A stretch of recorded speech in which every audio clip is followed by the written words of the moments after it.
جو در حقیقت اس کے مستحق نہیں ہیں۔ اس افراط اور تفرید کے درمیان اسلام نے ایک مستقیم خط کھینچ دیا ہے جو اہل قتال اور غیر اہل قتال کو ان کے پیشوں کے لحاظ سے تقسیم نہیں کرتا، بلکہ ان کی قابلیت جنگ کے اعتبار سے تقسیم کرتا ہے۔ اس نے محارب قوم کو مقاتلے کے اصول پر تقسیم کیا ہے۔ جو لوگ عملاً مقاتلہ کرتے ہیں یا فطرت اور عادت کے اعتبار سے مقاتلہ کے قابل ہیں، وہ سب اہل قتال ہیں، اور جو فطرت اور عادت کے اعتبار سے مقاتلہ کی قدرت نہیں رکھتے، مثلاً عورتیں، بچے، بوڑھے، بیمار، معذور اور فقراء وغیرہ، وہ سب غیر اہل قتال میں داخل ہیں۔ دشمن قوم کا ہر فرد جو مسلمانوں سے لڑنے آئے گا، خواہ وہ باقاعدہ فوج سے تعلق رکھتا ہو یا نہ رکھتا ہو، اسے بہر صورت مقاتل سمجھا جائے گا، اور وہ تمام حقوق اسے دیے جائیں گے جو مقاتلین کے لیے مخصوص ہیں، بشرط یہ کہ وہ غدر و عہد شکنی کا عادی مجرم نہ ہو۔ اسی طرح ہر وہ شخص جو جنگ پر قادر ہوگا اہل قتال میں شمار کیا جائے گا، اور اسے ضروریات جنگ کے ماتحت نہ کہ لازماً شدائد جنگ سے دوچار ہونا پڑے گا۔ یہ ضرور ہے کہ اگر وہ امان مانگے گا تو اسے امان دی جائے گی۔ اگر وہ دارالحرب اور دارالاسلام کے درمیان پرامن طریقے سے تجارت کرنی چاہے تو مصالح جنگ کی رعایت سے اس کی بھی اجازت دی جا سکتی ہے۔ اگر وہ جنگی کارروائیوں سے محترز رہ کر اپنے کاروبار میں مشغول رہے تو اس کو غیر اہل قتال کی طرح مصون و مامون بھی رکھا جا سکے گا، لیکن نوعیت کے اعتبار سے وہ اہل قتال ہی کے طبقے میں شمار ہوگا، اور غیر مقاتلین کے حقوق اس کو محض رعایتاً دیے جائیں گے۔ اہل قتال اور غیر اہل قتال کے درمیان تفریق کی یہی ایک فطری صورت ہے، اور ان دونوں انتہائی نقطوں کے درمیان اسی ایک متوسط نقطے پر جنگی اور قانونی گروہوں کا اجتماع ممکن ہے۔ مقاتلین کے حقوق و فرائض۔ محاربین کی یہ دو بڑی اقسام یعنی اہل قتال و غیر اہل قتال اپنے حقوق و فرائض کے اعتبار سے مختلف قوانین کے تابع ہیں، اس لیے ہم ان دونوں سے الگ الگ بحث کریں گے۔ ان میں ترتیب کے اعتبار سے اہل قتال مقدوم ہے، ان میں ترتیب کے اعتبار سے اہل قتال مقدم ہے۔ جیسا کہ اوپر بیان کیا جا چکا ہے، یورپ میں اہل قتال کے حقوق کا کلی احساس 19ویں صدی کے دور آخر کی پیداوار ہے، اگرچہ اس سے بہت پہلے نظری حیثیت سے ان پر بحث و کلام کی ابتدا ہو چکی تھی، اور شعور اجتماعی کی ترقی کے ساتھ ساتھ بعض حقوق عملی دنیا میں بھی تسلیم کیے جا چکے تھے، لیکن کامل طور پر ان حقوق کے تسلیم و اعتراف کا دور بہت بعد شروع ہوا۔ 1829 تک سلطنتیں اس بارے میں کسی متعین قانون کو تسلیم کرنے پر آمادہ نہ تھیں، اور خود اپنے آپ کو اس امر کے فیصلے کا مختار سمجھتی تھیں کہ کن محاربین کو وہ اہل قتال کے حقوق دیں اور کن کو نہ دیں۔ چنانچہ امریکہ کی خانہ جنگی میں صدر جمہوریہ امریکہ نے صاف اعلان کر دیا تھا کہ ایک قوم خود ہی اس امر کا فیصلہ کرے گی کہ کب وہ محاربین کو اہل حرب کے حقوق دے، عام اس سے کہ وہ محاربین اس قوم سے ہوں جو اپنے آپ کو ایک ایسی حکومت سے آزاد کرانا چاہتی ہو جسے وہ ظالم سمجھتی ہے، یا وہ آزاد اقوام ہوں اور باہم ایک دوسرے سے برسر جنگ ہوں۔ لیکن ہر قوم کا خود اپنے افعال کے لیے جج بن جانا کسی حال میں بھی متعین حقوق و فرائض پیدا نہیں کر سکتا، اور عملاً اس کا نتیجہ صرف یہی ہو سکتا ہے کہ سرے سے اہل حرب کے حقوق و فرائض ہی فنا ہو جائیں۔ اس مشکل کو اہل مغرب نے آخر محسوس کیا، اور رفتہ رفتہ یہ اصول تسلیم کیا گیا کہ محاربین کو ہر حالت میں حربیت کے حقوق دیے جائیں گے۔ اس کا فیصلہ خود فریقین کے اختیار تمیزی پر نہ چھوڑا جائے گا۔ سب سے پہلے سینٹ پیٹرس برگ میں ایک قاعدہ کلیہ وضع کیا گیا، جس کے الفاظ یہ تھے: جنگ میں سلطنتوں کو صرف اسی ایک جائز مقصد کے حصول کی کوشش کرنی چاہیے کہ وہ دشمن کی فوجی قوت کو کمزور کر دیں، اور اس مقصد کے لیے صرف یہی کافی ہے کہ اس کے آدمیوں کی زیادہ سے زیادہ ممکن تعداد بیکار کر دی جائے۔ اس سے بڑھ کر ایسے اسلحہ استعمال کرنا جن سے بیکار کیے ہوئے آدمیوں کی تکالیف میں غیر ضروری اضافہ ہو یا ان کی موت ناگزیر ہو جائے، اس مقصد پر تعدی کے حکم میں داخل ہوگا۔ یہ ابتدائی قاعدہ تھا جو 1868 میں وضع کیا گیا۔ اس کے چند سال بعد برسلز کانفرنس میں کچھ حقوق و فرائض بھی متعین کرنے کی کوشش کی گئی، لیکن 19ویں صدی کے خاتمے تک اس موضوع پر کوئی ایسا قانون نہ بنایا جا سکا جس کو تمام مغربی طاقتوں نے تسلیم کر لیا ہو۔ صدی کے اختتام پر جب پہلی ہیگ کانفرنس منعقد ہوئی تو اس نے یہ جامع اصول وضع کیا کہ محاربین کا ایک دوسرے کو نقصان پہنچانے کے ذرائع استعمال کرنے کا حق غیر محدود نہیں ہے۔ اس کے ساتھ ہی اس نے اہل قتال کے حقوق و فرائض بھی متعین کیے، جن کو ضوابط ہیگ کی دفعہ 23 میں اس طرح بیان کیا گیا ہے: مخصوص سمجھوتوں میں جن امور کی ممانعت کی گئی ہے ان کے علاوہ حسب ذیل امور خصوصیت کے ساتھ ممنوع ہیں۔ نمبر 1، زہر یا زہریلے اسلحہ استعمال کرنا۔ نمبر 2، محارب قوم یا فوج کے کسی شخص کو دغا سے قتل یا زخمی کرنا۔ نمبر 3، ایسے دشمن کو قتل یا زخمی کرنا جس نے ہتھیار ڈال کر یا مدافعت کے تمام وسائل سے محروم ہو کر حریف کے اختیار تمیزی کے آگے اپنے تئیں تسلیم کر دیا ہو۔ نمبر 4، یہ اعلان کرنا کہ کوئی امان نہیں دی جائے گی۔ نمبر 5، ایسے اسلحہ یا اشتعال پذیر مادے یا سامان استعمال کرنا جو حد سے زیادہ نقصان پہنچانے والے ہوں۔ نمبر 6، صلح کے پرچم یا دشمن کے قومی پرچم یا فوجی علامات یا وردی یا مفاہمت جنیوا کے مقرر کیے ہوئے امتیازی نشانات ناجائز طریقے سے استعمال کرنا۔ نمبر 7، دشمن کی املاک تباہ کرنا بغیر اس کے کہ جنگی ضروریات کے لحاظ سے ایسا کرنا ناگزیر ہو۔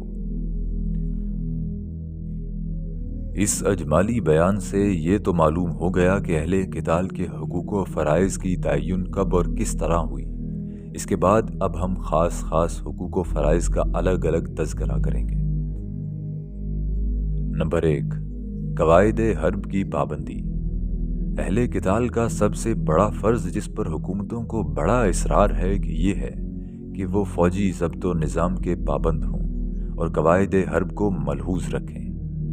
جو محاربین بے ضابطہ جنگ کرتے ہیں ان کے حقوق حربیت کو تقریباً تمام سلطنتوں نے تسلیم کرنے سے انکار کر دیا ہے۔ جرمن قانون میں ان کے لیے کم سے کم 10 سال کی قید اور زیادہ سے زیادہ موت کی سزا مقرر ہے۔ امریکہ کے قانون کی ضمن 4 دفعہ 83 میں ان کو قزاق اور ڈاکو قرار دیا گیا ہے اور ان کے لیے وہی سزا تجویز کی گئی ہے جو اس قسم کے مجرموں کو دی جاتی ہے۔ حربیت کے حقوق تو درکنار، ان لوگوں کو انسانیت کے ابتدائی حقوق دینے سے بھی انکار کر دیا گیا ہے۔ چنانچہ 1899 کی ہیگ کانفرنس میں برطانیہ نے سخت اصرار کیا کہ غیر مہذب اور وحشی قوموں کے مقابلے میں ڈم کی گولیاں استعمال کرنے کی اجازت ہونی چاہیے۔ لارڈ لینس ڈاؤن نے، جو برطانیہ کی نمائندگی کر رہے تھے، اپنی تقریر کے دوران میں بڑے زور سے کہا تھا کہ 1895 کی جنگ چترال میں معمولی قسم کی گولیاں وحشی دشمن کے ہجوم کو روکنے میں ناکام ثابت ہوئی ہیں اور ڈم کی گولیاں ان لوگوں کو کچھ زیادہ نقصان نہیں پہنچاتی۔ یہ وہی ڈم کی گولیاں ہیں جن کے ذکر سے ایک یورپین کا ضمیر کانپ اٹھتا ہے اور جن کا مہذب قوموں کے خلاف استعمال کرنا کسی کو گوارا نہیں ہے، لیکن بے ضابطہ جنگ کرنے والی غیر مہذب قوموں کے خلاف اسی خلاف انسانیت ہتھیار کو استعمال کرنا اس قدر ضروری اور جائز سمجھا جاتا ہے کہ ایک مہذب ترین یورپین سلطنت ہیگ کے اقرار نامے پر دستخط کرنے سے انکار کر دیتی ہے، اور دستخط کرتی ہے تو اس وقت جبکہ اس اقرار نامے کو صرف متعاقدین کی باہمی جنگوں تک محدود کر دیا جاتا ہے۔ نمبر 2، امان۔ اہل قتال کا پہلا اور بنیادی حق یہ ہے کہ جب وہ دشمن سے امان مانگیں تو انہیں امان دی جائے۔ 17ویں صدی تک یورپ میں امان دینے کا طریقہ مفقود تھا۔ انگلستان کی خانہ جنگی میں پارلیمنٹ نے آئرش لوگوں کو امان دینے سے قطعی انکار کر دیا تھا۔ 18ویں صدی کے آخر تک محاربین کو حق تھا کہ ایک دوسرے کو امان دینے سے انکار کر دیں۔ چنانچہ 1794 میں فرینچ کنونشن نے اعلان کر دیا تھا کہ انگریزی سپاہیوں کو امان نہیں دی جائے گی، لیکن 19ویں صدی میں اہل قتال کا یہ حق تسلیم کر لیا گیا کہ جب وہ امان طلب کریں تو ان پر کسی قسم کی دست درازی نہ کی جائے اور ان کو اسیران جنگ کے حقوق دیے جائیں۔ مگر یہ قانون صرف انہی لوگوں کے لیے ہے جو میدان جنگ میں دشمن سے پناہ مانگے۔ موجودہ قانون نے میدان جنگ کی امان اور حالت جنگ کی امان میں فرق کیا ہے، مگر میں نے اسلامی اصطلاح کے لحاظ سے ان دونوں کو یکجا ذکر کرنا زیادہ مناسب سمجھا۔ باقی رہے وہ محاربین جو حالت جنگ شروع ہوتے وقت دشمن کے قبضے میں ہوں، سو ان کے متعلق ابھی تک کوئی متعین قاعدہ موجود نہیں ہے۔ 18ویں صدی تک عام قاعدہ یہ تھا کہ ایسے لوگوں کو گرفتار کر لیا جاتا اور معمولی مجرموں کی طرح اختتام جنگ تک قید رکھا جاتا تھا۔ 1756 میں پہلی مرتبہ انگلستان نے فرانس کے ساتھ یہ رعایت کی کہ جنگ کے آغاز میں جتنے فرانسیسی اس کی حدود میں موجود تھے ان کو اس شرط پر امان دے کہ وہ ایمانداری کے ساتھ نا طرفدار رہیں۔ اسی طرح 1794 میں انگلستان اور ممالک متحدہ امریکہ کے درمیان اس قسم کا ایک سمجھوتا ہوا کہ ان کی باہمی لڑائیوں میں دونوں فریق ایک دوسرے کے آدمیوں کو امان دیا کریں گے۔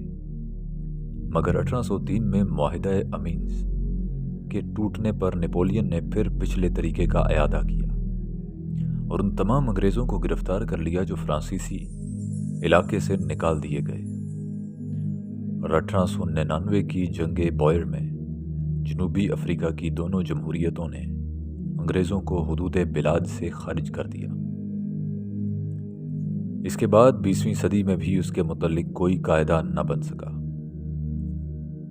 1904 کی جنگ روس اور جاپان میں اور 1911 کی جنگ ترکی و اطالیہ میں کچھ عرصے تک فریقین نے امان عطا کرنے کے طریقے کی پابندی کی، مگر 1914 کی جنگ عظیم میں برطانیہ، فرانس اور اٹلی نے دشمن کے ان تمام افراد کو جو ان کی حدود میں موجود تھے ایک خاص مدت کے اندر نکل جانے کا حکم دے دیا، اور جو لوگ نہ نکلے انہیں شدید نظر بندی میں رکھا۔ جرمنی اور آسٹریا نے غیر فوجی عمر کے لوگوں کو مستثنیٰ کر کے سب کو نظر بند کر دیا۔ پرتگال نے غیر فوجی عمر کے لوگوں کو نکال باہر کیا اور فوجی عمر کے لوگوں کو نظر بند کر دیا۔ امریکہ اور جاپان نے سب کو امان عطا کر دی۔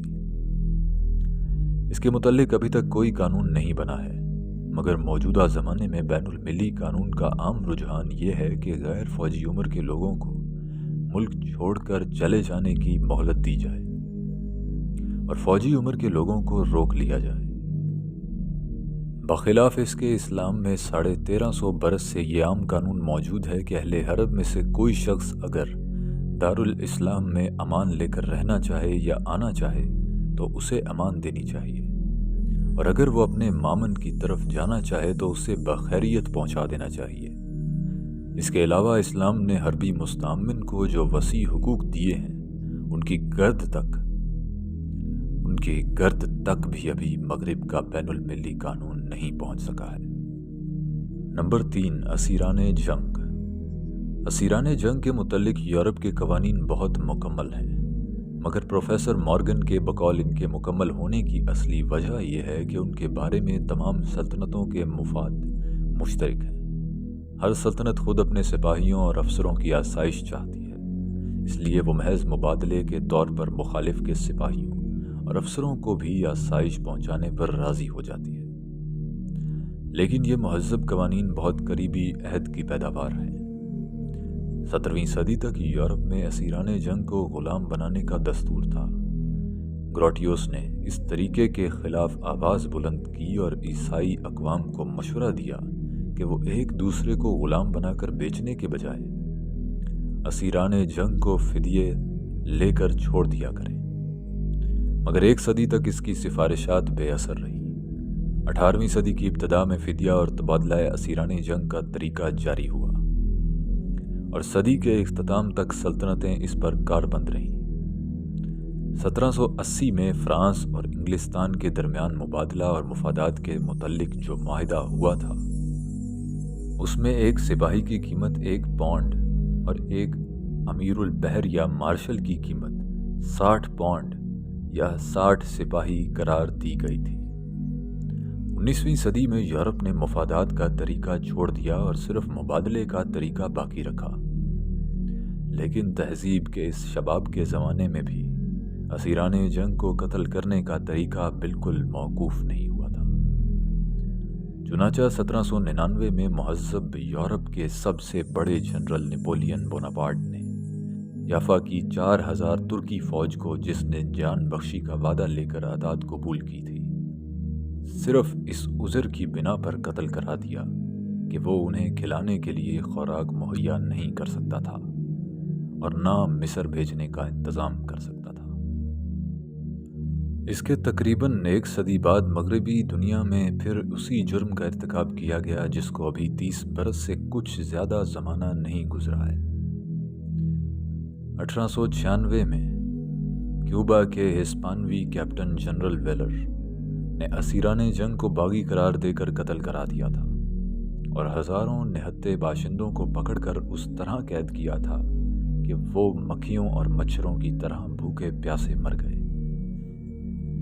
بہرحال یہ ایک واقعہ ہے کہ اسیران جنگ کے متعلق باضابطہ قواعد 1874 کی برسلز کانفرنس میں وضع کیے گئے۔ 1899 کی ہیگ کانفرنس نے ان کی توثیق کی اور 1907 کی دوسری ہیگ کانفرنس نے ان کو مکمل کر کے ایک بین المللی قانون بنا دیا۔ یہ قواعد ہمیں مفاہمت ہیگ نمبر 4 سے ملحق ضوابط میں ملتے ہیں، جن کا خلاصہ یہاں نقل کیا جاتا ہے۔ دفعہ 4، اسیران جنگ محارب حکومت کے قبضہ اختیار میں ہوں گے، نہ کہ ان اشخاص کے قبضے میں جنہوں نے ان کو گرفتار کیا ہو۔ ان سے انسانیت کا سلوک روا رکھنا چاہیے۔ ان کے پاس اسلحے، گھوڑوں اور جنگی کاغذات کے ماسوا جو اشیاء موجود ہوں وہ انہی کی ملک میں رہیں گی۔ دفعہ 5، اسیران جنگ کو عموماً نظر بند رکھنا چاہیے، لیکن اگر تحفظ کے لیے ناگزیر ہو تو قید بھی کیا جا سکتا ہے۔ دفعہ 6، قید کرنے والی حکومت اسیران جنگ سے ان کے درجے کو ملحوظ رکھ کر کام لے سکتی ہے۔ افسر ہر حال میں اس سے مستثنیٰ ہیں، بشرط یہ کہ وہ کام حد سے زیادہ نہ ہو اور جنگی اعمال سے اس کا کوئی تعلق نہ ہو۔ انہیں اس کام کا معاوضہ دیا جائے گا جو اسی شرح کے مطابق ہونا چاہیے جس پر خود اس حکومت کے اسی درجے کے آدمیوں کو دیا جاتا ہو۔ دفعہ 7، اسیران جنگ جس حکومت کے قبضے میں ہوں وہی ان کے گزارے کی ذمہ دار ہوگی۔ خاص صورتوں کے ماسوا ان کے قیام کا بندوبست اسی پیمانے پر ہونا چاہیے جس پر خود گرفتار کرنے والی حکومت اپنے اسی درجے کے ملازموں کے لیے کرتی ہو۔ دفعہ 8، اسیران جنگ ان قوانین کے تابع ہوں گے جو قید کرنے والی سلطنت میں نافذ ہوں۔ نافرمانی کا ہر فعل ان کے حق میں ایسی سختیوں کو جائز کر دے گا جو اس کے لیے ضروری ہو۔ بھاگنے والے قیدی اگر اپنی فوج تک پہنچنے سے پہلے گرفتار ہو جائیں تو تادیبی سزا کے مستوجب ہوں گے، اور اگر اپنی فوج میں پہنچنے کے بعد دوبارہ گرفتار ہوں تو ان کو گزشتہ جرم کی سزا نہ دی جائے گی۔ دفعہ 9، ہر اسیر جنگ کا فرض ہوگا کہ اگر اس سے اس کا نام اور عہدہ دریافت کیا جائے تو وہ ٹھیک ٹھیک بتا دے۔ نہ بتانے یا غلط بتانے کی پاداش میں اس کی آسائشیں کم کر دی جائیں گی۔ دفعہ 10، اسیران جنگ کو یہ وعدہ لے کر رہا کیا جا سکتا ہے کہ وہ جنگ میں پھر حصہ نہ لیں گے۔ اگر کوئی اسیر اس طرح رہائی حاصل کرے تو اس کا فرض ہوگا کہ اپنا عہد پورا کرے، اس کی حکومت اس کو عہد شکنی پر مجبور نہ کرے گی۔ دفعہ 11، کسی اسیر جنگ کو مشروط رہائی حاصل کرنے کے لیے مجبور نہ کیا جائے گا، اور نہ کوئی حکومت اس پر مجبور ہوگی کہ ہر حال میں کسی اسیر کی درخواست رہائی قبول کر لے۔ دفعہ 12، اگر کوئی اسیر جنگ مشروط رہائی حاصل کرنے کے بعد دوبارہ اسی حکومت کے خلاف لڑنے آئے تو اسے اسیران جنگ کے حقوق حاصل نہ ہوں گے، اور گرفتار ہونے کی صورت میں اس پر مقدمہ چلایا جائے گا۔ دفعہ 13، جو غیر مقاتل لوگ کسی فوج کے ساتھ باضابطہ تعلق کے بغیر شامل ہوں، مثلاً اخباروں کے نامہ نگار وغیرہ، ان کو گرفتار کر کے اسیران جنگ کے طور پر رکھا جا سکتا ہے۔ دفعہ 14، دوران جنگ میں ہر سلطنت ایک محکمہ اطلاعات قائم کرے گی جو ہر قیدی کے متعلق ضروری معلومات فراہم رکھے گا اور ان کی قومی حکومت کو وقتاً فوقتاً ان کے حالات سے مطلع کرتا رہے گا۔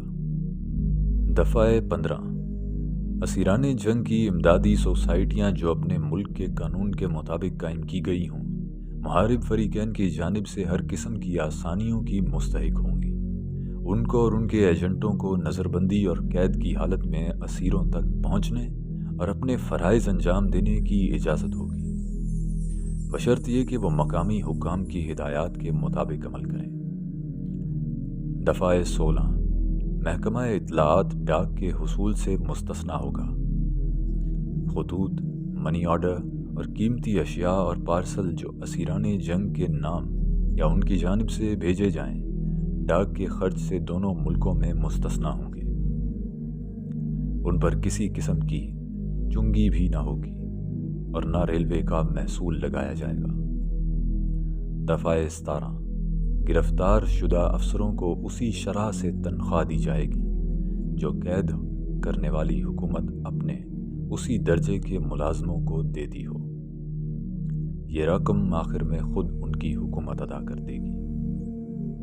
دفعہ 18، قیدیوں کو اپنے مذہبی فرائض ادا کرنے کی آزادی ہوگی اور وہ ان قواعد کے تحت جو ضبط و نظام کی خاطر مقرر کیے گئے ہوں اپنے مذہب کے کلیسے میں جا سکیں گے۔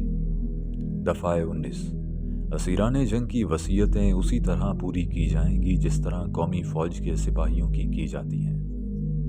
وفات پانے کی صورت میں ان کی تجہیز اور تکفین اسی عزت کے ساتھ کی جائے گی جو ان کے ہم رتبہ فوجی قومی فوج کے ملازموں کی تجہیز و تکفین میں ملحوظ رکھی جاتی ہے۔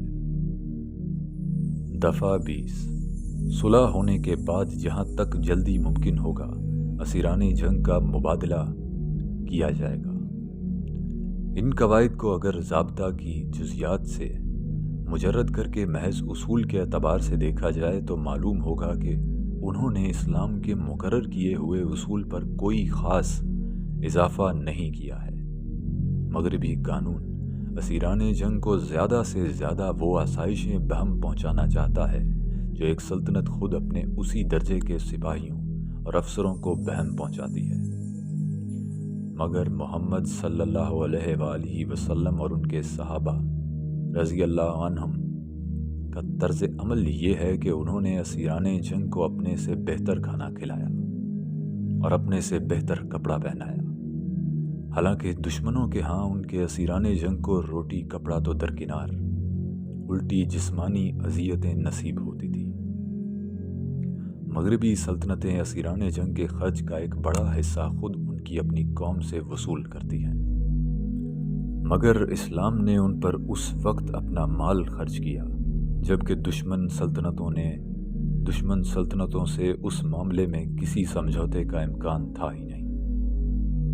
مغربی سلطنتیں ان کو صرف مبادلے کی صورت میں رہا کرنے پر آمادہ ہوتی ہیں، مگر اسلام نے مبادلے کے بغیر ہی ان کو اکثر رہا کیا ہے اور بطریق احسان رہا کر دینے کو افضل سمجھا ہے۔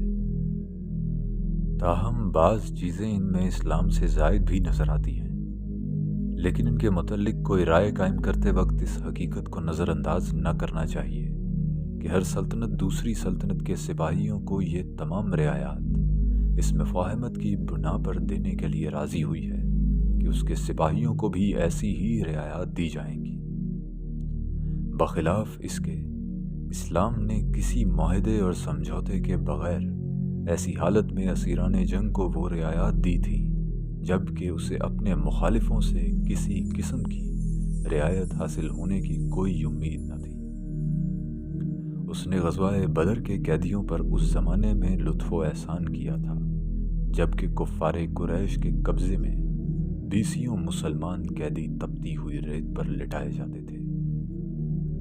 آج کی طرح اس وقت ایسا کوئی سمجھوتا اور معاہدہ ممکن نہ تھا، اس لیے اسیران جنگ کو زیادہ سے زیادہ وہی رعایات دی جا سکتی تھی جو اسلام نے دی۔ لیکن آج جب کہ اس بارے میں سمجھوتا اور معاہدہ ممکن ہے، اسلام پچھلے قوانین پر اضافہ کرنے سے ہرگز انکار نہ کرے گا۔ وہ مسلمانوں کو غیر مسلموں کے ساتھ ہر ایسے معاہدے کی اجازت دیتا ہے جس میں مساوات کے ساتھ مراعات کا مبادلہ کیا گیا ہو۔